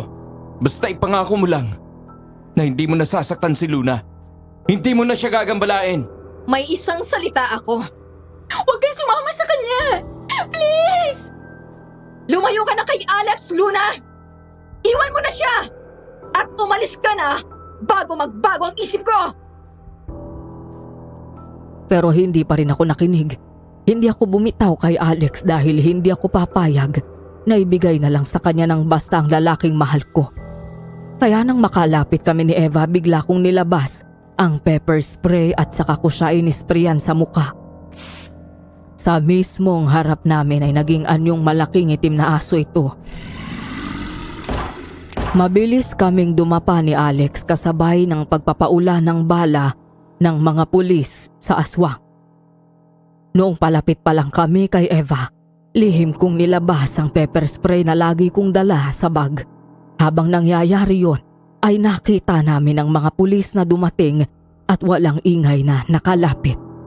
Nakatalikod si Eva, kaya hindi nito napansin ang pagdating ng mga ito. Ilang sandali pa ay tuluyan ang bumagsak ang aswang at hindi na gumalaw pa. Para masigurong patay na, Binaril pa ito ng pulis sa puso at sa ulo. Pagkatapos, tinulungan kami ng pulis sa tumayo. Ma'am, sir, nasaktan ho ba kayo? Hindi naman. Salamat sa Diyos at dumating kayo kaagad. Matapos niyo pong pumunta kaninang umaga sa presinto para ibigay ang nalalaman niyo, nagsimula na agad kaming mag-imbestiga. Humingi kami ng mga footage ng CCTV sa management ng mga posibleng araw at oras na dumaan na itong suspect na dala ang mga luggage. Tumama ang mga oras at araw na nakuhanan ng CCTV na dala ang mga maleta na may laman ng labi ng biktima niya.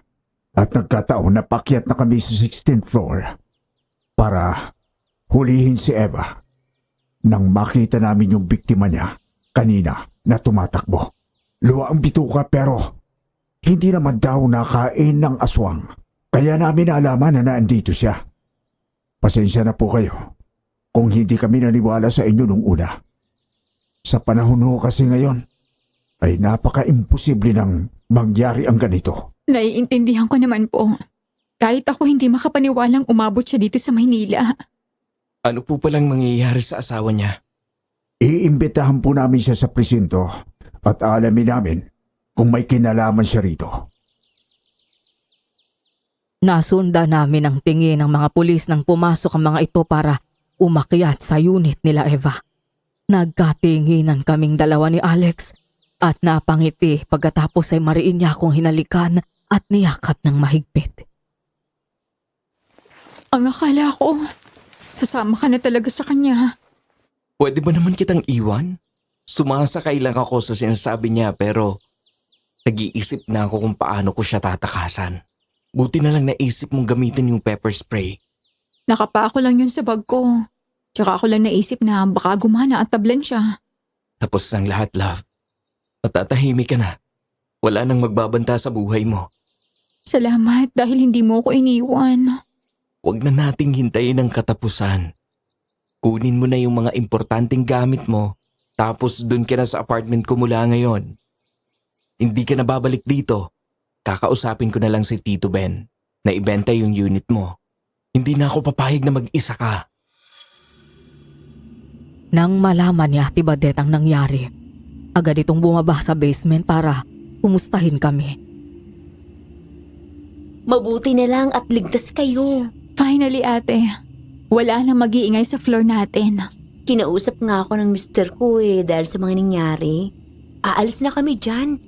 Sakto naman na tapos na yung bahay na pinapagawa namin kaya lilipat na kami doon. Buti naman kung ganun ate. Basta ha, keep in touch. Ate, kapag kinasal kami, imbitado ka. Siyempre naman pupunta ako. Napalingon kami nang marinig ang malakas na boses ni Joseph at nagwawala habang umiiyak. At hawak ito ng 4 na pulis na nakaposas ang mga kamay. Pakiusap! Patayin niyo na lang ako! Patayin niyo na ako! Sir, huminahon ho kayo. Bakit ba ayaw niyo maniwala sa akin? Biktima lang ako ng babaeng yan! Wala akong magawa kung hindi ang sundin siya. Hindi akong pumatay! Seva! Pinapakain na lang ako ng mga lamang loob ng biktima. Pero ayoko na. Hirap na ako. Ayoko na maging aswang. Anong ibig sabihin na aswang ka rin? Nagkakilala kami ni Eva nang pumasok siyang katulong sa bahay ko. Noong panahon na yon, ay malungkot ako. Dahil kakahiwalay lang namin ang asawa ko. Nakakita ko sa ganda niya hanggang sa may nangyari sa amin. At naulit yun ang naulit. Mabait siya sa akin sa umpisa. Inaasikaso niya ako at nagbibigay niya ang pangangailangan ko hanggang sa kama. Hanggang isang gabi ay nagulat ako na bigla siyang maging impacta at may sinubo siya sa akin. Mula noon, hindi na ako makakain ng normal na pagkain.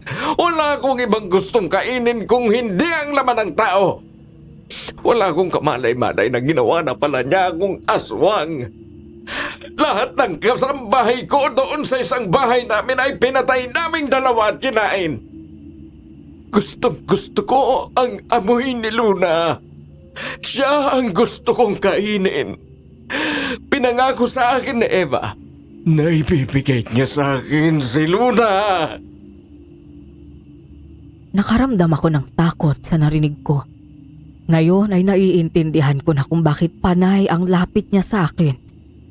Nahigpitan ni Alex ang yakap sa akin nang parang baliw nang umisi sa akin si Joseph. Sir, kung gumagawa ka ng kwento para matakasan niyo ang krimen niyo, hindi ho bebenta yan sa akin. Nagulat kaming dalawa nang biglang magwala si Joseph at makawala ito sa pagkakahawak ng mga pulis. Takot na takot ako. Napatras ako at nagtago sa likod ni Alex. Nangilabot ako nang marinig ang malahalimaw nitong angil. Ordinaryong tao ang itsura, pero asal aswang ito at wala na sa sarili. Nanlilisik ang mga mata at parang asong nauulol na walang tigil na tumutulo ang laway. Mabilis naman itong nahawakan ng mga pulis kaya hindi nakalapit sa akin si Joseph. Ganon na lang ang gulat namin nang bigla nitong sakmalin ang liig ng isang pulis. Ay, Diyos ko! Oh my God! Matapos nitong sakmalin sa liig ang pulis, nagawa nitong punitin ang balat kasama ang laman. Pagkatapos ay nginuya nito iyon. Sumirit ang dugo mula sa liig ng pulis at tumama yun sa mukha ni Joseph. Pagkatapos ay para itong demonyo na tumawa. Dahil doon ay nabitawan ito ng mga pulis at lumayo para hindi sila makagat. Mabilis kaming tumakbo palayo ni Alex nang tumakbo papunta sa amin si Joseph. Pero bago pa man ito makalapit ay umalingaw-ngaw na ang malalakas na putok. Niyakap ako ni Alex. Maya-maya narinig na lang namin ang tunog ng pagbagsak ng katawan sa semento, habang ang pulis na kinagat nito sa leeg ay pumanaw. Nagkatinginan kami ni Alex matapos iwan ng may-ari ng gusali ang isang box na kulay pula. Nagliligpit na kami ng mga gamit ko dahil yun na ang araw na lilipat ako sa apartment ni Alex. Habang abala kaming dalawa ay saka dumating ang may-ari ng kondo. Dala ang regalo. Ayon dito ay regalo daw nito iyon bilang paghingi ng paumanhin sa gulong nangyari. Pero alam ko na may iba pang ibig sabihin yun.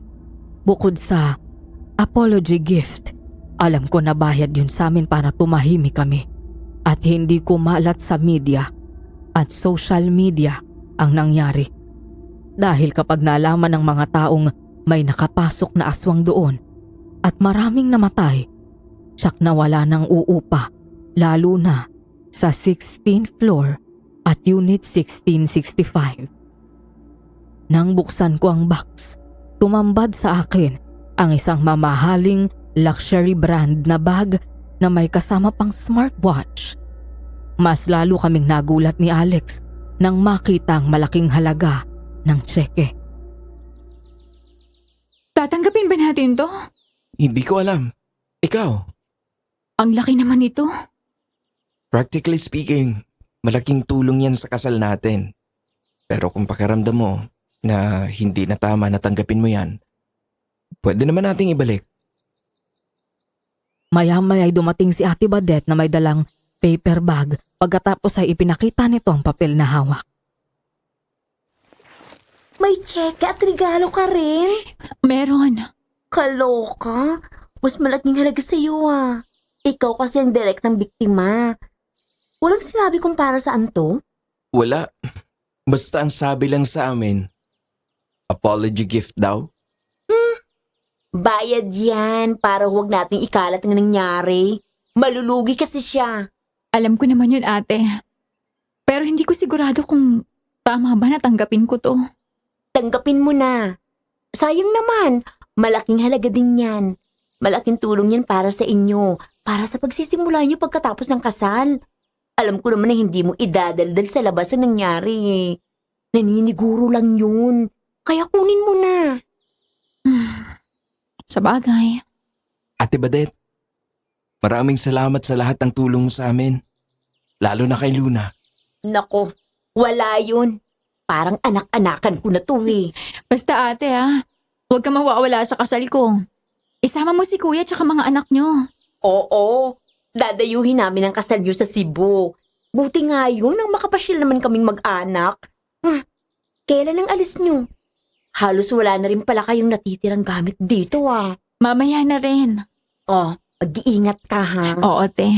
Ikaw rin. Usap na lang tayo sa chat.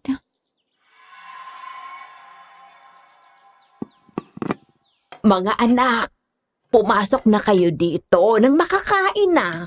Anong niluto mo, Nay? Aba, di yung paborito nitong si Alex. Minudo. Sabi na paborito talaga akong manugang ni nanay Nasaan na sila, Benji at Bella? Ay, oo nga pala.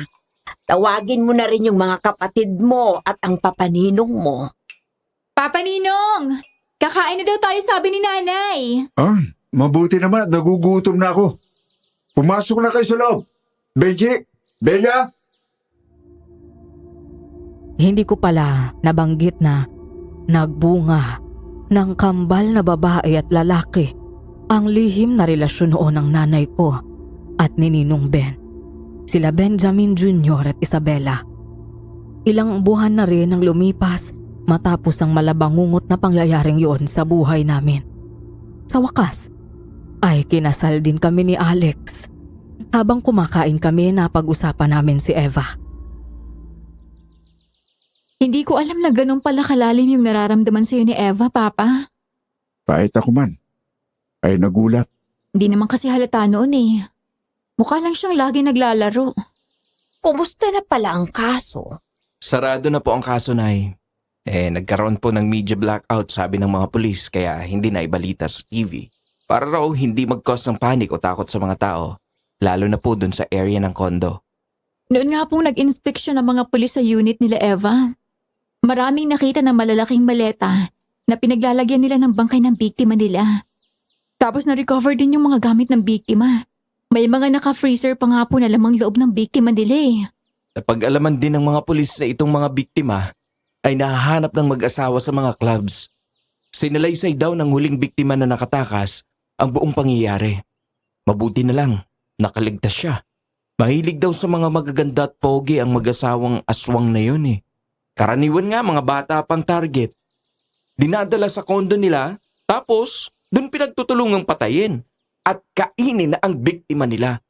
Tapos si Eva, ang madalas tagatapon ng bangkay. Kaya pala nagtataka kami kung bakit pumapayag si Joseph na magdala si Eva ng iba't ibang lalaki sa bahay nila. Minsan lalaki at babaeng sinasama niya sa kondo. Ibang trip palang ginagawa. Food trip. Isip tayo ng isip noon kung saan at paano nakapasok noon dito yung aswang sa bahay. Yun pala si Eva mismo ang aswang. Sayang. Magandang dalaga pero kampo naman ang kadiliman. Ang importante na wala na siya. Alam ko na hindi madali, anak. Pero subukan mong kalimutan na ang nakaraan. Tapos na ang kasal niyo ni Alex. Mag-asawa na kayo ngayon. At sa asawa mo at pamilya mo na lang, ituon ang atensyon mo. Nagpapasalamat ako sa Panginoon at ligtas kayong dalawa. Salamat po, Papa. Kailan ba ang lipad niyo papuntang Europe? Sa Biyernes na po. Kaya bukas kailangan na namin bumalik ng Maynila. Mag-aayos po kami ng gamit namin.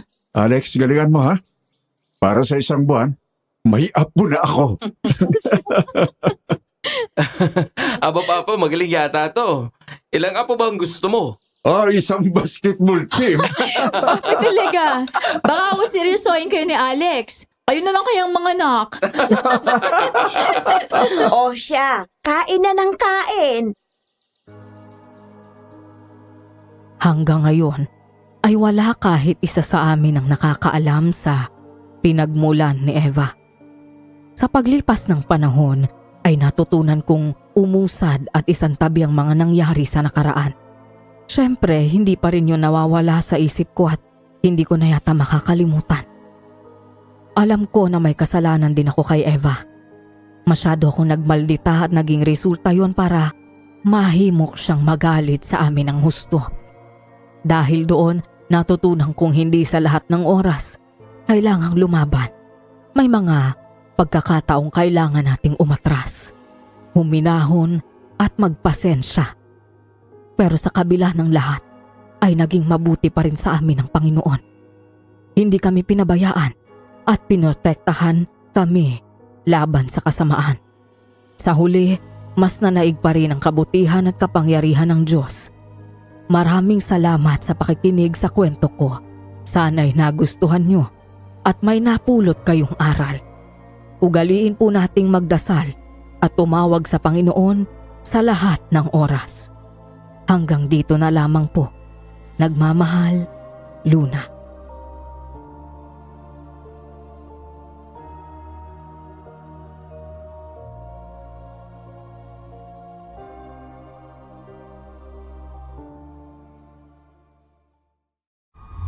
Mahirap nang paniwalaan